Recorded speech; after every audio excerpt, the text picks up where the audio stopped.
Size of the weapon and or the size of a handcuff key could be concealed in the hem of a garment.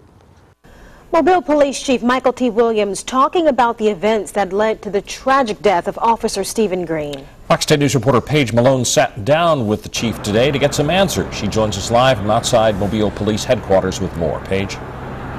Well, Bob, since the death of Officer Green, there have been rumors about what actually happened that day. Well, today the chief was able to clear a lot of that up, but he says some things we may never know. This is the last time we saw Officer Stephen Green and his killer, Lawrence Wallace. It was outside of Mobile Police headquarters. Mobile Police Chief Michael T. Williams is now breaking down the events that followed at the Mobile Metro Jail. Just before getting into the car, Wallace is drawing attention to this medallion, but Williams says it's what Wallace is hiding that led to the officer's death. A handcuff key and a knife, no bigger than 3 inches. Williams says they patted Wallace down at least twice, but nothing was found. We may never know where that weapon was concealed. What they do know is what happened next. Williams says in the ride from headquarters to Metro Jail, Wallace unlocked the cuffs and armed himself. In the Sally Port at Metro Jail, Wallace pretended to be restrained. When Officer Green realized he was free, Williams says it was too late. The officer reached for his left hand to re-handcuff him, and at that point, Wallace used an edged weapon and he stabbed the officer. Williams says in a matter of seconds, Wallace had killed Green and fled in his car. He had access to every weapon inside of that vehicle.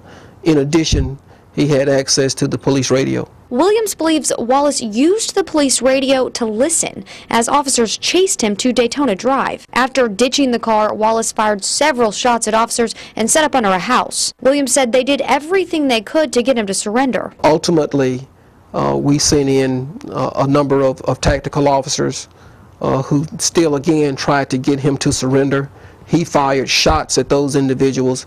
Those officers returned fire, and Wallace was subsequently killed. Williams wouldn't say how many times Wallace was shot, and there's another question he just can't answer. What led to Wallace's actions, and if they were planned? It calls for speculation from my part, but you know, you can, if you read between the lines, normal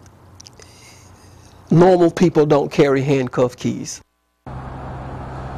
Now, Williams says the procedure for searches is typically a pat-down, and the suspect is not strip searched until they're actually inside Metro Jail. Now, as for restraints in patrol cars, they have the handcuffs and the seatbelt.